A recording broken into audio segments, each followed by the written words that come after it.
Okay जी, अस्सलाम वालेकुम everyone. Class 8B, ठीक है। New class, new book. Your new book is new syllabus mathematics book 2। Okay everyone, ठीक है।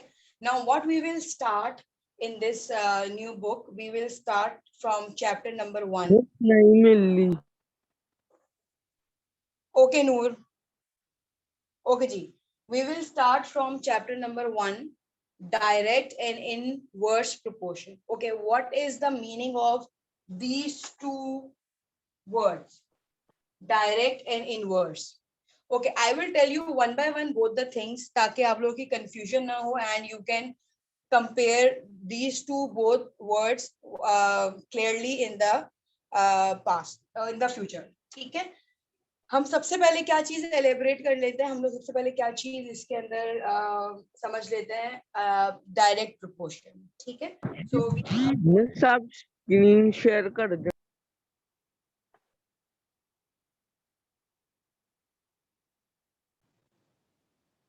Okay ji, so we are doing direct proportion right now. Okay, your exercise 1A and 1B is circulating about this direct proportion. आपका जो exercise 1A है और 1B है वो totally direct proportion के बारे में है, ठीक है। And 1C and 1D is inverse proportion. Getting my point everyone? ठीक है। Okay, now what is the meaning of direct proportion? Direct proportion का मतलब क्या है हमारे पास? Everyone please page number 3। ठीक है। In Singapore we if we borrow books from a public library and are late in returning the books, we will be fined 15 cents per day for each overdue book.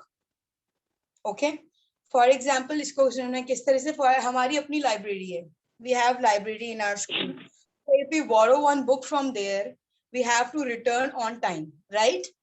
हम लोगों को एक specific time दिया जाता है उस book को return करने के लिए, ठीक है मेरा बेटा। But we are failed to submit that book on time, so what is the consequences? We have to give fine for that. हमें उस बुक का फाइन देना पड़ता है for each every due. For example, there are 2 days, हमारे पास 2 दिन के लिए हम वो बुक यूज कर सकते हैं, but third day we have to return that book. हमने थर्ड डे वो बुक रिटर्न नहीं की तो फोर्थ डे से हमारा फाइन स्टार्ट हो जाएगा, ठीक है। जब हमारा जैसे अगर एक दिन आप लेट हो गए तो फॉर एग्जाम्पल 5 रुपीज आप पे फाइन हो जाएगा। आप 2 days लेट हो जाएंगे तो you have to give 10 rupees as a fine. Is that clear with everyone? ठीक है। सो इस टेबल में क्या डिफाइन हुआ हुआ है, ये टेबल जरा देख लें। यहाँ पे लिखा हुआ है number of days x and fine दिया हुआ है आपके पास y की फॉर्म में, x एंड y एक्सिस, ठीक है। ओके जी, नंबर 1 मतलब डे नंबर 1 अगर एक दिन लेट होगा तो 15 सेंट्स आपके पास, you have to give 15 cents as your fine. अगर 2 दिन एब्सेंट, आप 2 दिन वो बुक नहीं दोगे वापस तो आपको 30 cents देने पड़ेंगे। इसी तरीके से so on. There is wait. आपको इसी तरीके से 3 cents 3 days 4 days 5 days जितने भी डेज आप लेट होते जाओगे आपका फाइन चार्जेस 15 cents के लिहाज से इंक्रीज होता जाएगा। Okay, can you please anyone tell me, can you find any pattern in this table? Anyone? कोई पैटर्न नजर आ रहा है आपको इस टेबल में, x एक्सिस में और y एक्सिस में? Anyone? पैटर्न नजर आ रहा है किसी चीज का? पैटर्न किसको कहते हैं? पैटर्न नजर आ रहा है आपको x एक्सिस में या y एक्सिस में या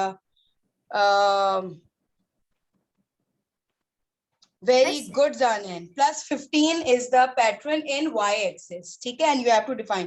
आपके पास 15 का पैटर्न बना हुआ है, like 15 मल्टीपल का टेबल बना हुआ है in your y-axis. ठीक है, and in x-axis, as you can see that you can see the consecutive numbers over here.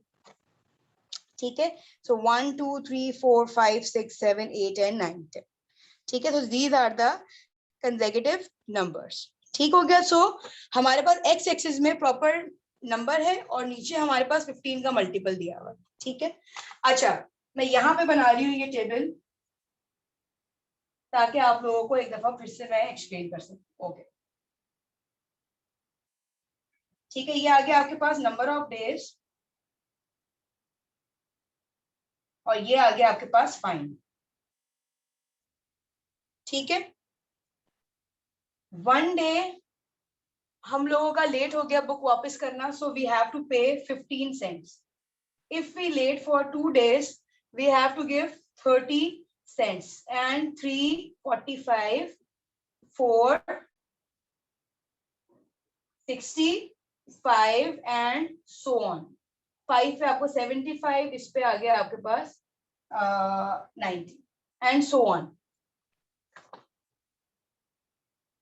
ठीक हो गया। अच्छा, what is the meaning of direct proportion? हमेशा याद रखो, जब आपका एक्स एक्सिस इंक्रीज हो रहा होता है तो हमेशा वाई एक्सिस भी इंक्रीज की तरफ आ रहा होगा। फॉर एग्जाम्पल, जैसे जैसे आपके नंबर ऑफ डेज बढ़ते जाएंगे वैसे वैसे आपके पास नंबर ऑफ फाइन आपका इंक्रीज होता जाएगा। किसको ये मेरी बात समझ आ गई है, ये बताओ। एनीवन? अगर आपके नंबर ऑफ डेज आपके पास इंक्रीज हो रहे हैं, नंबर ऑफ डेज जैसे जैसे इंक्रीज हो रहे हैं उसी तरीके से उसके इक्विवेलेंस आपके पास फाइन इंक्रीज होता जा रहा है। किसको ये मेरी बात समझ आई है? समझ आ रही है? जो चीज आपके पास वाई एक्सिस अगर इंक्रीज हो रहा है तो एक्स एक्सिस भी इंक्रीज होगा आपके पास ऑलवेज। यस यस बेटा, यस दानैन बेटा, वेरी गुड। इसी तरीके से वाइस वर्सा, अगर आपके पास y इंक्रीज हो रहा है तो x भी आपके पास इंक्रीज ही होगा, ठीक है। ये दोनों चीजें आपके पास दोनों पैरेलल फॉर्म में चलती हैं, ठीक है। डायरेक्ट प्रोपोर्शन का मतलब ये है कि x and y both are in same way, ठीक है। अगर वो इंक्रीज हो रहे हैं तो वो 7 इंक्रीज होंगे, अगर वो डिक्रीज हो रहे हैं तो वो 7 डिक्रीज होंगे। फॉर एग्जाम्पल, डिक्रीज में क्या होगा आपके पास कि डिक्रीज की एग्जाम्पल कोई भी मुझे एक बच्चा जरा कंपेयर करके बताए जरा, क्या डिक्रीज की एग्जाम्पल हम कर सकते हैं? एनीवन? कोई भी डिक्रीज की एग्जाम्पल बताओ।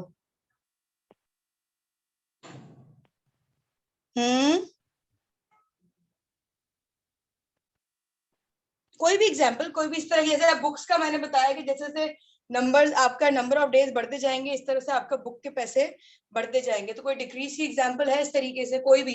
एनीवन? कुछ भी दिमाग में आ रहा है?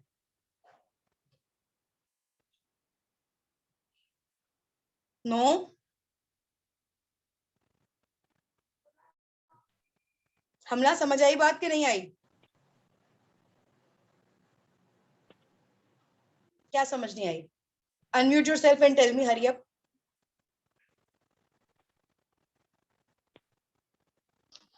मिस, मुझे ये नहीं समझ में आया कि हमने बुक बोरो की है तो हमारे जब डेज बढ़ गए तो फाइन क्यों बढ़ा?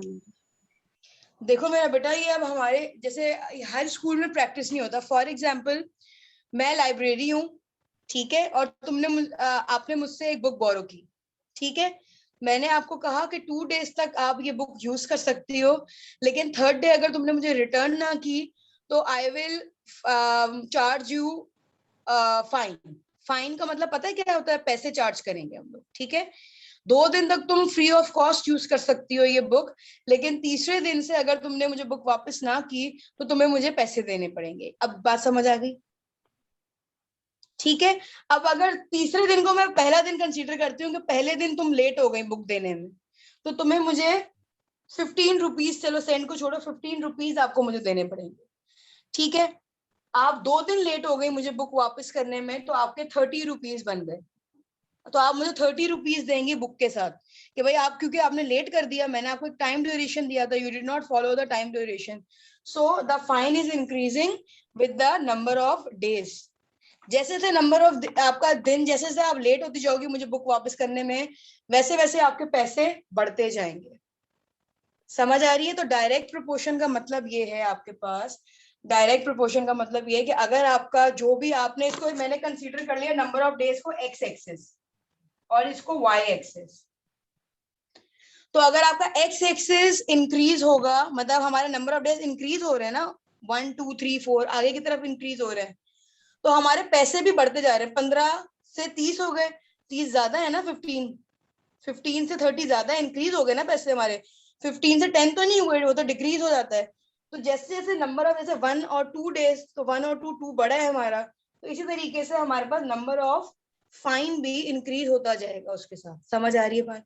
डायरेक्ट प्रोपोर्शन इसे कहते हैं कि एक्स और वाई या तो साथ इंक्रीज होंगे या साथ डिक्रीज होंगे। अब कोई confusion? Anyone else? Good. Anyone? Any single one? Nothing? Okay, Miss, good. Okay, now next one. If the number of days a book is overdue increases, will the fine increase or decrease? The question. आपके पास page number 3 में questions दिए हुए हैं. You need to tell me the answer one by one. ठीक है? Okay. If the number of books, if the number of days a book is overdue is doubled, how will the fine charge? Compare the fine when a book is overdue for 3 days और 6 days. हमें पता चल गया है कि एक दिन का चार्ज, अगर एक दिन हम लोग लेट हो गए तो हमें 15 सेंट्स देने पड़ेंगे. तो अगर 3 दिन लेट हो गए तो कितने देने पड़ेंगे हम ना? अगर 1 डे का चार्ज 15 है तो 3 डेज कितने पैसे देंगे हम लोग? Yes Benazir? Miss 45 cents. Very good. 45. You have to multiply 15 with 3. समझ आ रही है everyone?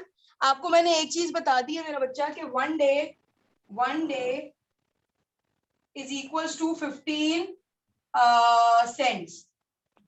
So if you have to find out 3 day charges, so what you have to do, आप क्या करोगे? 15 को मल्टीप्लाई कर दोगे 3 से, you can easily find out the charges of your 3 days. Okay everyone? And इसी तरीके से 6 days का भी आप निकाल लोगे. सही है? Okay. If the number of days a book is overdue is tripled, what will happen to the fine? वही एक ही बात हो गई, एक ही जैसा सवाल हो गया, कोई इसमें इतनी बड़ी बात नहीं है कि मैं वापस को रिपीट करूं again and again. Okay. In the last, I'm reading this one from the investigation. What we have noticed, I'm reading this part. Okay. From the investigation, we noticed that as the number of days X a book is overdue increases, the fine Y cents increases proportionally. Proportion का word आ गया, इसका मतलब ये है, proportion का word ये है कि जैसे जैसे आपका नंबर ऑफ एक्स एक्सिस बढ़ता जा रहा है, इंक्रीज हो जा रहा है, तो वैसे वैसे ही आपका वाई जो आपके पास वाई एक्सिस है वो भी प्रोपोर्शनली उसके साथ इंक्रीज हो रहा है. तो we will use this word proportion. Proportion किसे कहते हैं? एक चीज की प्रोपोर्शन रखना. फॉर एग्जाम्पल हम लोग कभी कोई कुकिंग करते हैं तो उसमें हम बोलते हैं कि भाई इतना प्रोपोर्शन होना चाहिए. किसी ने सुनी है ये बात? अगर मीट का इतना प्रोपोर्शन है, या रेशो भी कह सकते हैं आप इसको ratio, proportion, these are the opposite word. मतलब ये दोनों सेम वर्ड्स हैं विद सेम मीनिंग. आपका ये डिफरेंट वर्ड्स हैं with same meaning. Okay everyone?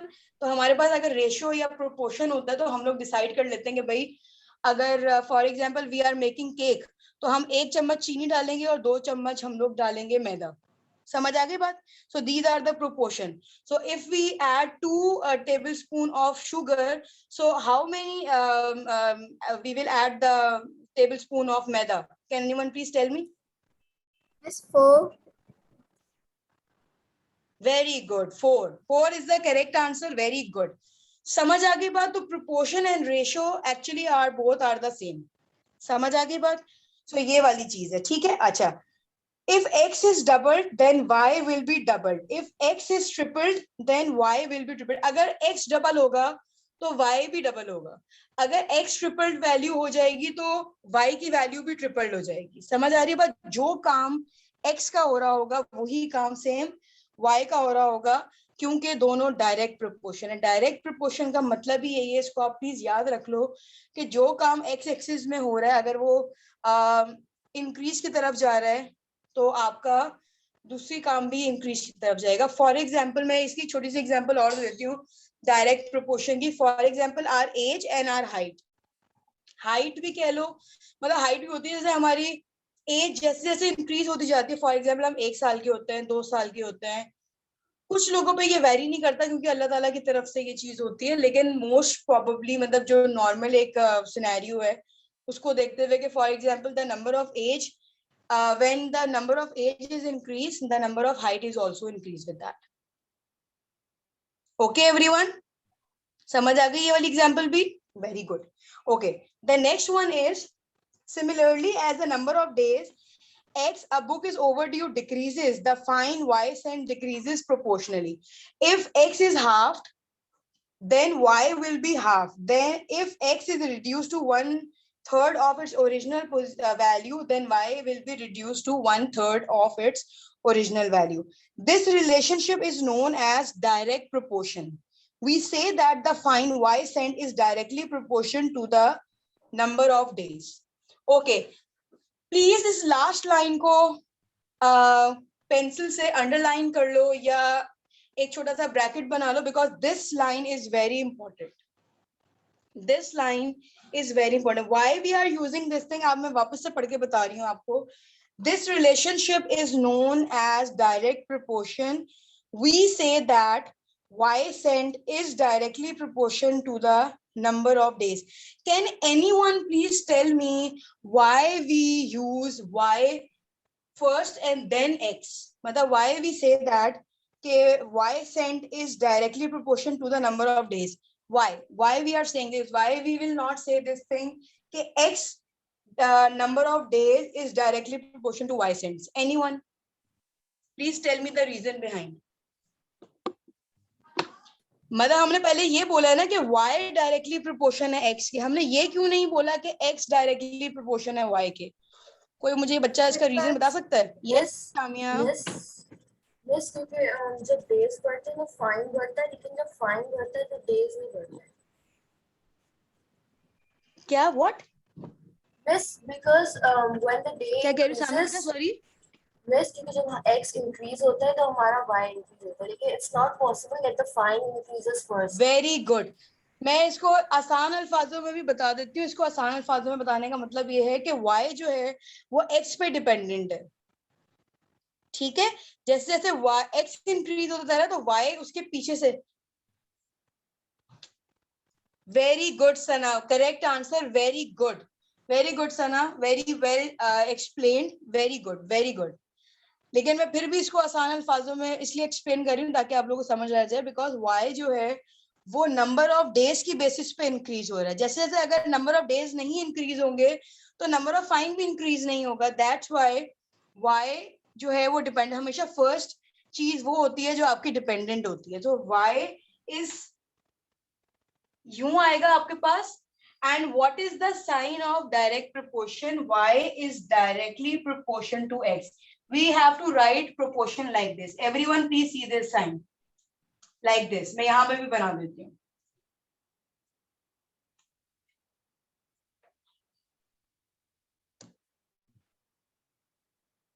Please make this symbol in your books as well. No बेटा जानन, these are vice versa. अगर x इंक्रीज हो रहा है तो y इंक्रीज हो रहा है तो x. दोनों चीजें एक दूसरे के प्रोपोर्शन की फॉर्म में. अगर एक चीज इंक्रीज होगी तो दूसरी लाजमी इंक्रीज होगी. ठीक है. So is this everything is clear now? Direct proportion. Jain, Rizvi बेटा, are you with me? Done? समझ आई बात?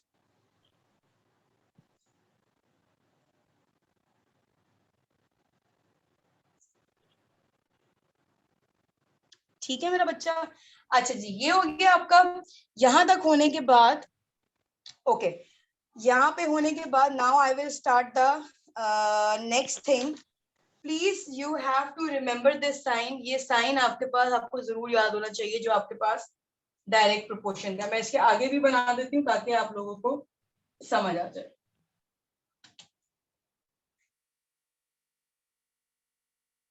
ठीक है. ओके जी. नाउ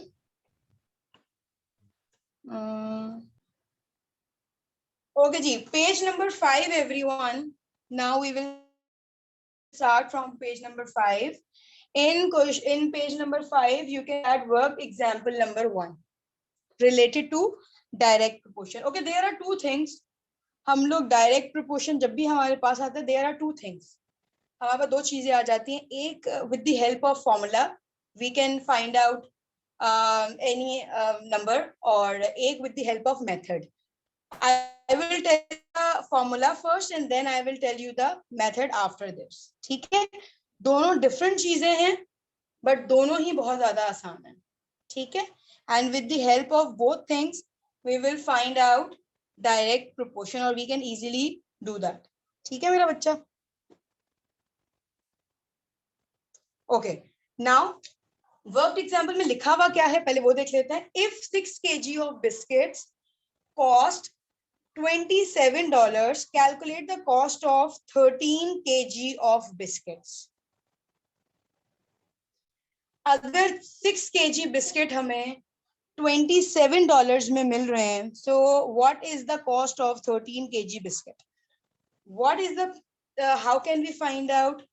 हमेशा अच्छा मेरे अब यहाँ पे कॉमन सेंस एक आ जाता है बीच में. फॉर एग्जाम्पल अगर 6 kg बिस्किट ले रहे हैं हम लोग तो उसकी प्राइस कितनी है $27. So if the number of kgs are increases, so the money भी increase होगी या नहीं होगी डॉलर्स की फॉर्म में? Answer me.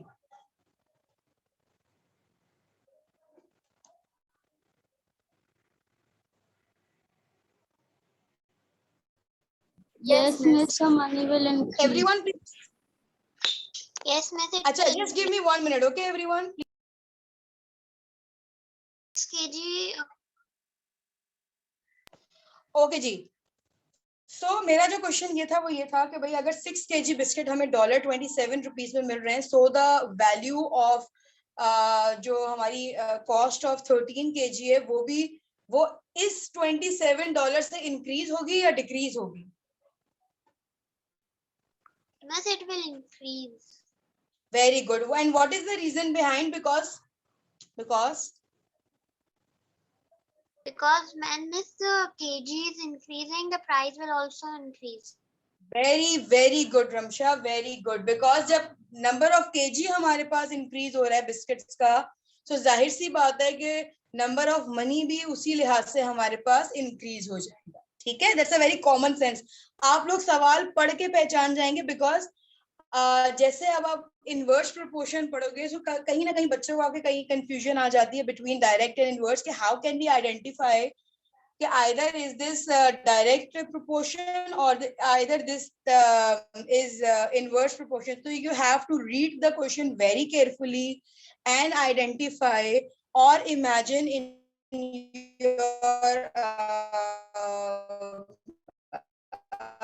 your in your mind कि either is this scenario, so you are with the help of identify either is this direct proportion or is this inverse proportion. ठीक है, so ये वाली चीज आ जाएगी आपके पास. ठीक है मेरा बच्चा. अच्छा चले जी स्टार्ट करते हैं. हम कैसे करते हैं? अच्छा मैंने क्या किया, मैंने यहाँ पे लिखा नंबर ऑफ केजीज.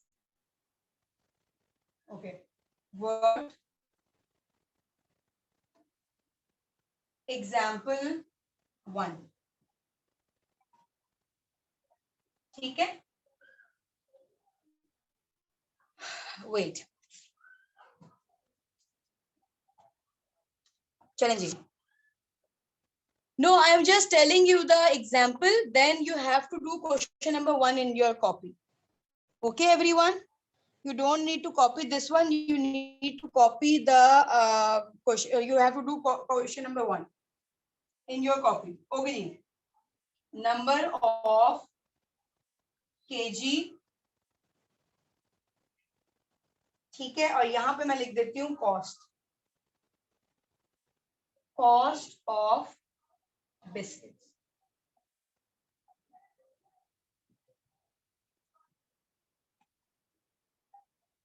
ठीक है, मैंने नंबर ऑफ केजी को एक्स एक्सेस अज्यूम कर लिया everyone, and cost of biscuits को मैंने वाई अज्यूम कर लिया.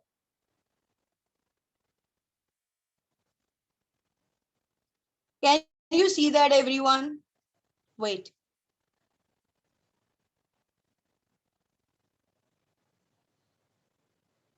Okay. ठीक है. Now we have to write the things. Okay. इन्होंने पहली चीज बोली है 6 kg is equal to $27. ठीक है.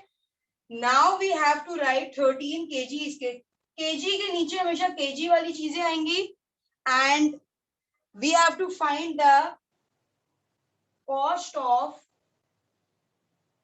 this 13 kg biscuit. Is everything getting my point or not? Yes, miss. Yes, miss.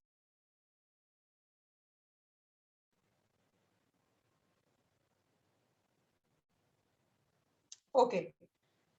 After this, when we write over here, हमने यहाँ पे ये लिख लिया. अब मैंने यहाँ पे क्योंकि ये दोनों चीजें x एक्सिस को डिफाइन कर रही हैं और ये दोनों चीजें y एक्सिस को. So what we will do, मैं इसको x1 सपोज कर लेती हूँ, इसको x2. ये दोनों चीजें हमारे पे y इंडिकेट कर रही हैं, तो this is y1 and this one is y2. Like this.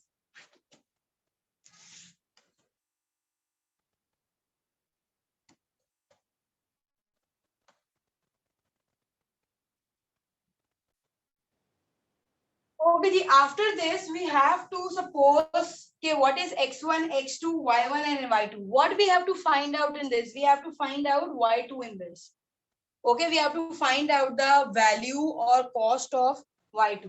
हम लोगों को क्यों, why we suppose these two things over here? Because ये दोनों चीजें x को indicate कर रही हैं and this thing indicates y axis. ठीक है?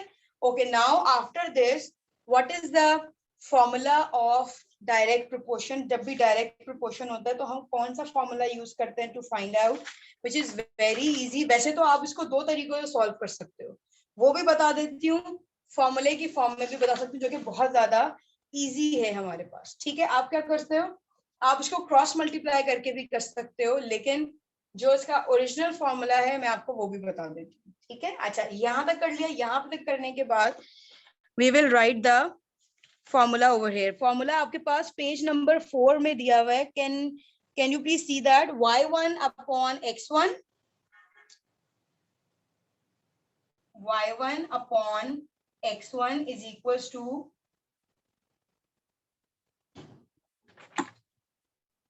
y2 upon x2. Very easy formula to learn. कोई भी चीज ऐसी नहीं है कि याद ना कर सको. 1 के नीचे हमेशा 1 आएगा, 2 के नीचे हमेशा 2 आएगा. और आप इसको ऑल्टरनेट तरीके से भी लिख सकते हो like this, x1 upon y1, x2 upon y2. But you need to be very careful if you are writing x-axis in the numerator. So you have to write all the values of x-axis in the numerator. ठीक है, और denominator में सिर्फ आपकी y की values आएंगी. इन दोनों में से you have to use any one formula to find out the value of anything. ठीक है, ये डायरेक्ट प्रोपोर्शन फॉर्मूला है आपके पास. एवरीवन गेटिंग माय पॉइंट और नॉट? ठीक है, यहां तक करने के बाद क्या होगा आपके पास? What you have to do, you have to put the values. आपने वैल्यूज पुट करनी है यहाँ पे. मैंने ये फॉर्मूला लिख लिया यहाँ पे. Wait, y1 divided by x1 is equals to y2 divided by x2. Put the values. What is the value of x1? Oh, y1, sorry. 13. x1 6 equals to y2 की value we have to find out because we don't know the value of y2, divided by x2 is equals to 27. मैंने सही values put की हैं everyone? No, miss. Y1 value is 27. Yes, miss. Okay. Thank you so much. 27, and I think this value is No, miss, 30. y1 is x. y1 is 6 kg.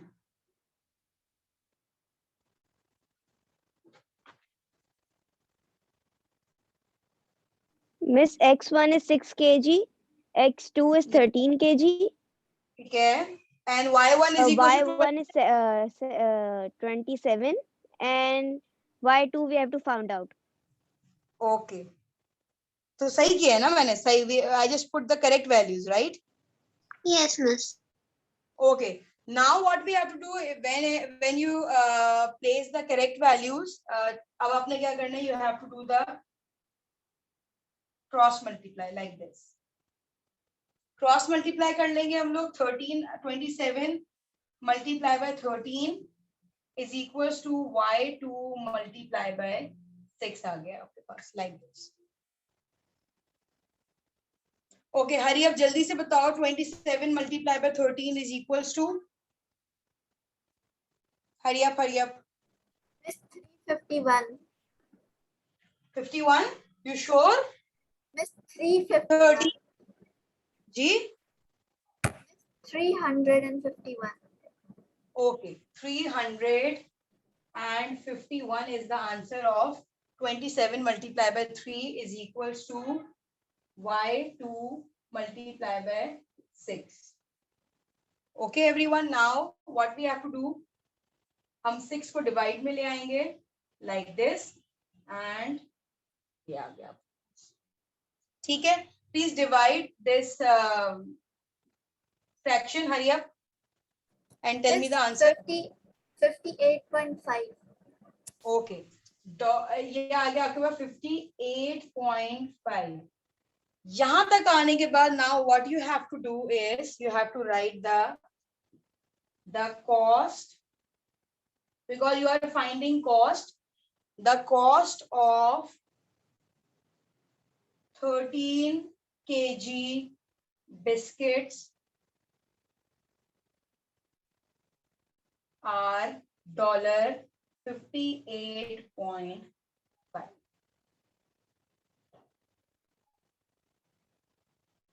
Okay, so this is the answer.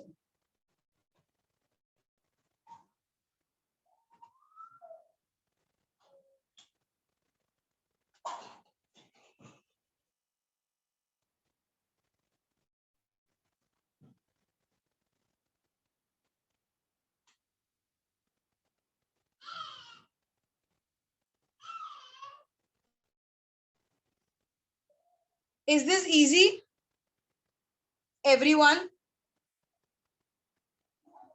I guess it's very easy.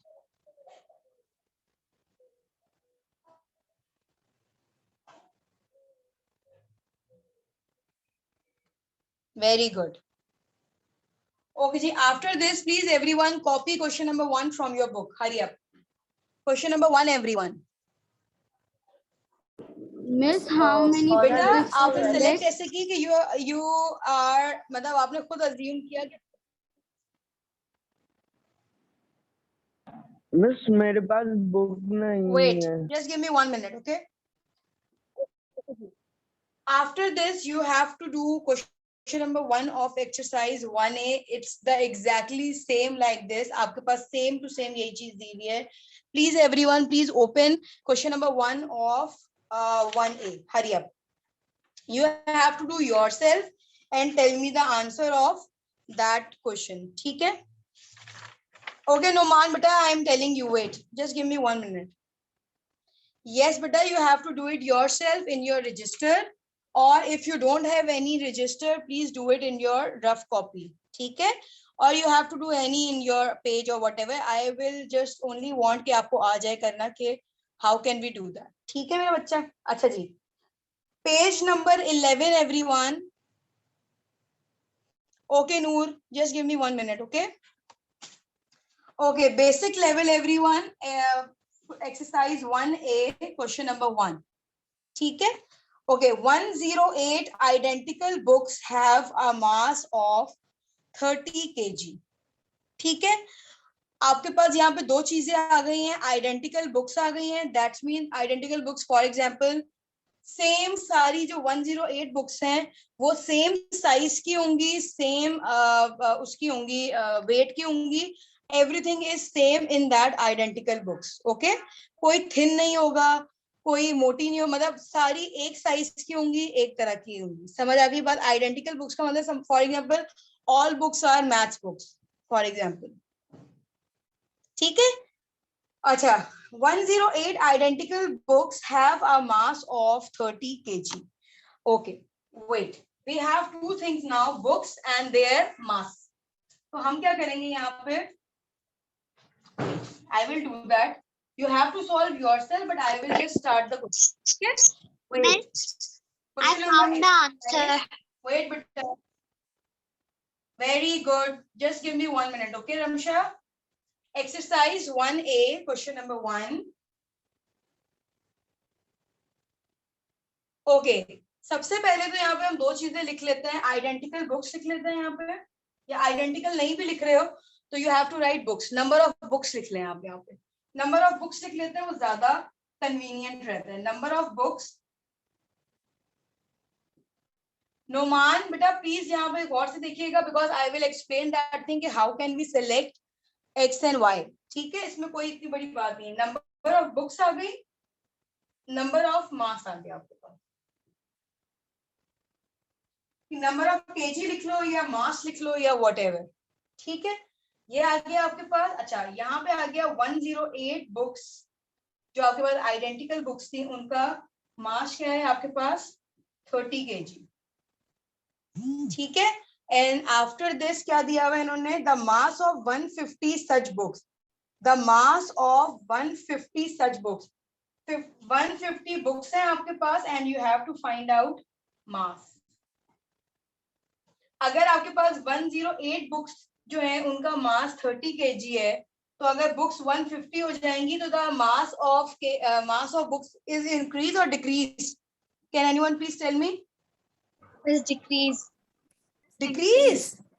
Miss increase. Increase होगा मेरा बेटा, जब number of books आपके पास increase हो रही हैं तो right वाला वेट भी उनका इंक्रीज ही होगा। ठीक है, now how can we find out कि what is X axis and Y axis? देखो, जब आपके पास ये दो चीजें आ गई हैं, आपने पहले वाले को हमेशा एक्स सेलेक्ट कर लें, this is X and this one is Y. इसमें कोई इतनी बड़ी बात नहीं है कि आपको कोई इसमें कोई सोचने की बात है कि what is your X and what is your Y. The first thing is X and the second thing is Y. ठीक है, मैंने इसको x1, नुमान समझ आ रही है बेटा? नुमान, ओके, इसको जो x वाली सीरीज है उसमें पहली चीज हमेशा x1 होगी, then we have to write x2। ठीक है, और यहाँ पे आपके पास y1 and y2 is the other. ठीक है, now please find out the value of this y2. Hurry up everyone and tell me the answer. Yes, Ramsha, now tell me what is the answer of part I? Miss 41 whole 2 upon 3 or in point 41.66.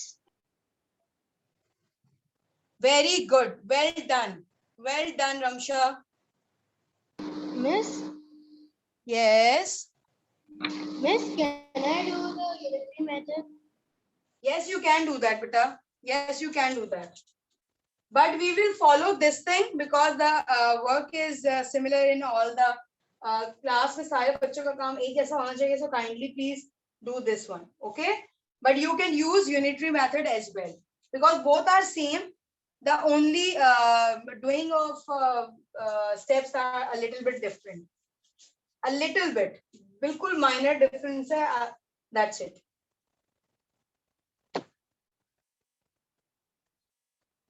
Because the first thing is always there ना बेटा, ये पहली चीज है तो पहली चीज को x1 ही सपोज करेंगे ना हमेशा. या अगर आपने ज़ानैन मेरी बात सुनो, ठीक है, चलो मेरी बात सुनो, आप इसको देखो, जो भी चीज करनी है वो फिर सोच समझ के करनी है. अगर आपने इसको x2 सेलेक्ट करना है तो फिर ये वाली चीज भी सामने वाली y2 होगी आपके पास, और अगर इसको 1 करना है तो ये भी 1 होगा. ऐसा नहीं होगा कि ये 1 है ये 2 है, ये इस तरह नहीं. जो चीज होगी वो प्रोपोर्शन की फॉर्म में होगी. If you are selecting x2 this one, then you have to select y2 because दोनों आपके पास कोऑर्डिनेट्स हो. ओके ज़ानैन, समझ आ रही है बात?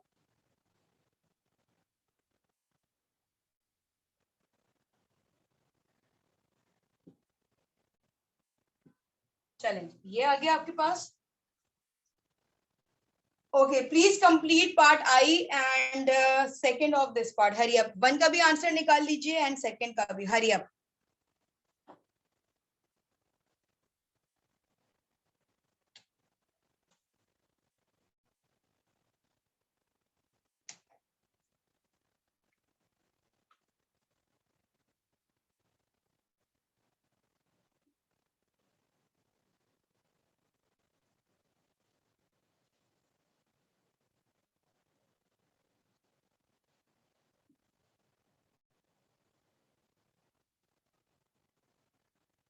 ओके जी, ये आ गया आपके पास. क्रॉस मल्टीप्लाई कर लें इसको फिर से आप.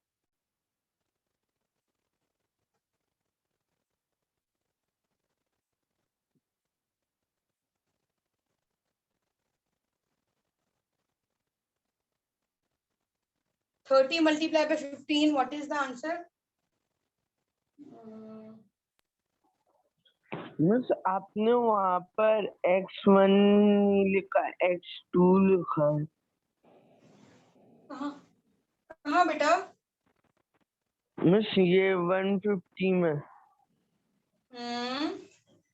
तो yes.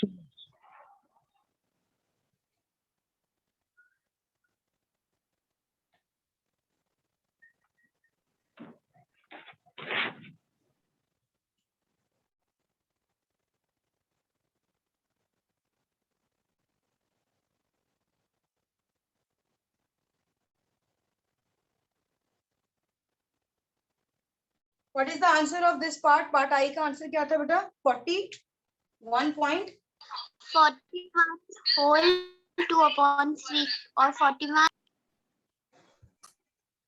Sorry, wait, just wait, मैं खुद देख लेती हूँ.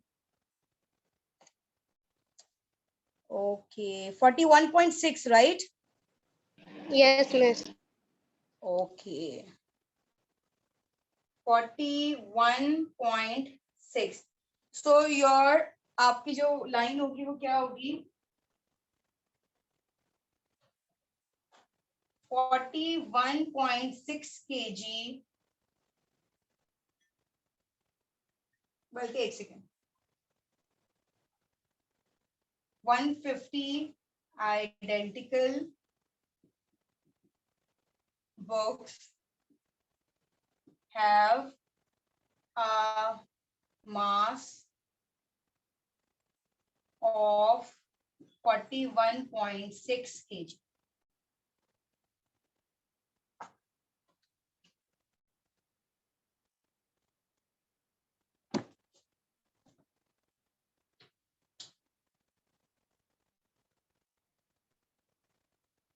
After this, please everyone start part 2 of question number 1. Miss, Yes. Miss, will you please explain it again that how we select y1, y2 and x1, x2? Okay बेटा, it's randomly do that. देखो मेरी बात सुनो आराम से. हमारे पास दो चीजें, हमने दोनों में से किसी एक को x और y सेलेक्ट करना है. ओके हम ना, तो मैंने पहली वाली चीज को हमेशा x सेलेक्ट कर लिया, दूसरी वाली चीज को y सेलेक्ट कर लिया. समझ आ गई यहाँ तक बात? हम ना, Yes, miss. ठीक है. जब हमने दोनों को सेलेक्ट कर लिया, उसके बाद अब हमने क्या करना है, जो x वाली सीक्वेंस होगी, अब ये x के नीचे बुक्स है ना सारी, तो इन दोनों को, एक को पहली वाली को 1 सेलेक्ट कर लिया, दूसरी वाली को 2 सेलेक्ट कर लिया, कोई मसले वाली बात नहीं है इसके अंदर. और जो y वाला सीक्वेंस है उसमें पहली वाली चीज 1 और 2, हमेशा x1 के आगे y1 ही होगा और x2 के आगे y2 ही होगा. इतनी सी बात है, इसमें कोई भी एज सच वाली बात नहीं है कि मतलब समझ रही हो, मतलब ये इट्स वेरी इजी. आपने कोई भी इसमें वो वाली बात नहीं, टेक्निकल बात नहीं. Okay, Yes, miss. Okay. Very good Sana, your answer is correct. Very good.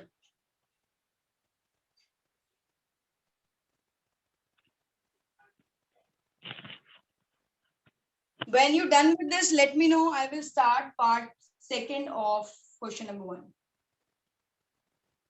मैं सेकंड पार्ट का वो बता दें क्वेश्चन। बता रही हूँ।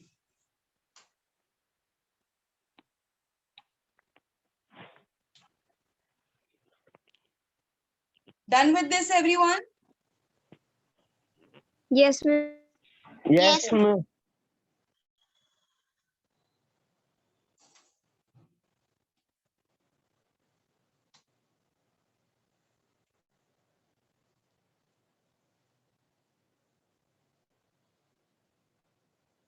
Okay, जी. After this, I will start part second of this question number 1.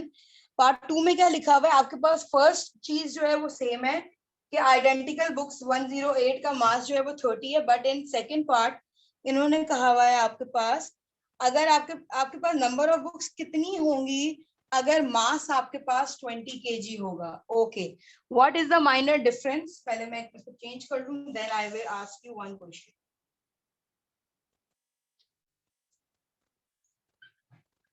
Okay.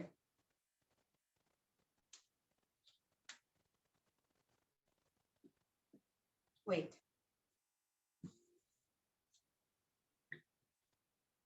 यहाँ पे आ गया चेंज और यहाँ आ जाएगा आपके पास.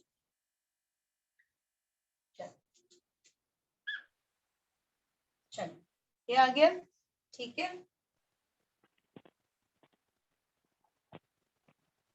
ओके, यहाँ पे अब आपको फाइंड आउट करनी है नंबर ऑफ बुक्स और आपको क्या गिवन दिया हुआ है? यहाँ पे मास गिवन दिया हुआ है.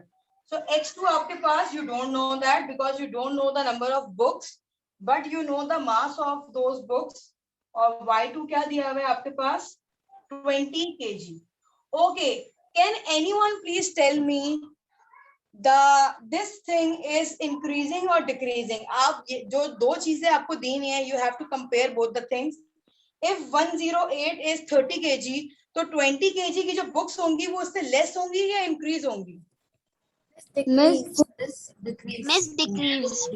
Very good. आप कंपेयर करना, ये कॉमन सेंस की बात है, ये आपको देख के पता चल जाएगा अब कि अगर आपके पास कोई चीज जो आपकी नेक्स्ट स्टेटमेंट है, इफ वो चीज आपके पास लेस देन दी हुई है गिवन वाली स्टेटमेंट से, दैट्स मीन योर जो भी आपका आंसर आएगा वो 108 से लेस देन आएगा, बेशक वो 106 ही क्यों ना हो. समझ आ रही है बात आपको? आपका आंसर हमेशा 108 से कम आएगा, या अगर आपके पास ये 20 kg की 50 kg होता तो हमेशा आपका आंसर 108 से ज्यादा आता. तो अगर कभी भी आपकी मिस्टेक है या आपको समझ नहीं आ रहा हो कि either your answer is correct और नॉट, तो आपको 2 मिनट में पता चल जाएगा कि यार आपका अगर डिक्रीज आंसर आ रहा है तो इसका मतलब है करेक्ट है, या इंक्रीज आ रहा है तब भी करेक्ट है. ठीक है, so this is the way to find. Decrease और इंक्रीज कैसे पता चलेगा? देखो, अब आपके पास ये दो चीजें गिवन है, इसमें से सिर्फ एक चीज गिवन है आपके पास, तो जो दो चीजें गिवन है उसको कंपेयर करो कि ये वाली चीज का सेट तो कंप्लीट है, इसमें आपको जो अभी नेक्स्ट चीज दी है 20, 30 से बड़ी है छोटी है? 30 से बड़ी है. नहीं, 20 लेस देन है ना 30 से? छोटी लेस देन है. है ना, इसका मतलब है ये जो x2 का जो भी आंसर आएगा वो लेस देन 108 आएगा. Miss done with the problem. Very good, very good. चले जी, स्टार्ट करते हैं. अभी ये वाला आपके पास ये आ गया आपके पास इसका formula. Put all the values and find out the answer. चले जी, ये आ गया आपके पास. अब आपके पास यहाँ पे वैल्यूज पुट कर देते हैं. यहाँ पे आ गया 30 डिवाइडेड बाय 108. y2 की जगह 20 आ गया एंड x2 की जगह we don't know that, so x2 is x2. ठीक है, ओके. क्रॉस मल्टीप्लाई कर दिया. 30 multiply by x2 equals to 20 multiply by 108. ठीक है, 20 multiply by 108 is equals to, can anyone please tell me?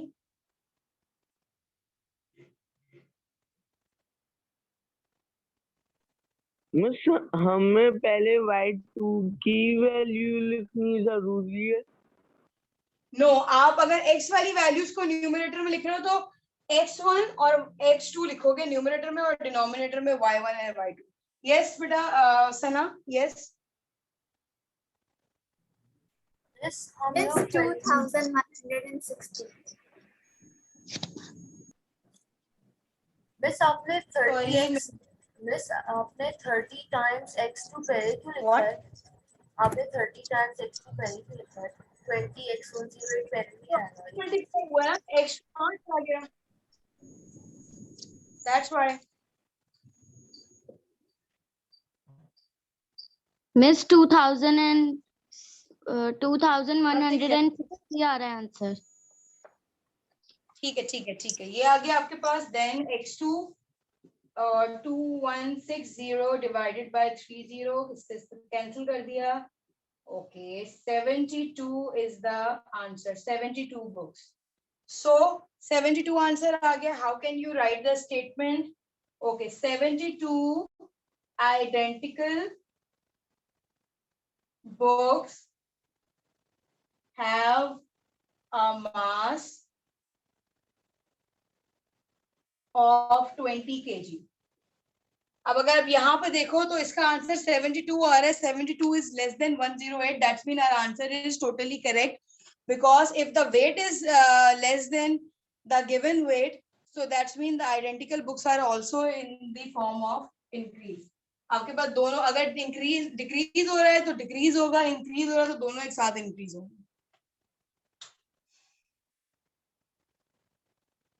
Complete this and let me know.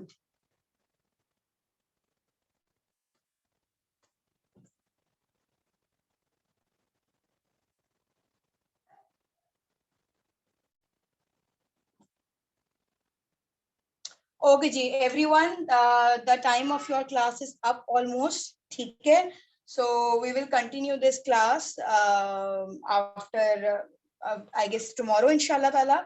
ठीक है, please try question number 2 because question number 2 is exactly same like question number 1. Only the एक बहुत simple सा difference है between question number 1 and 2. वो भी अगर आप उसको पढ़ोगे तो आपको आराम से आ जाएगा. ठीक है, सेंटीमीटर और मीटर का difference है. You have to do conversion in question number 2. ठीक है, so I will inshallah start question number 2 by tomorrow. Please complete question number 1 and just give me one last minute.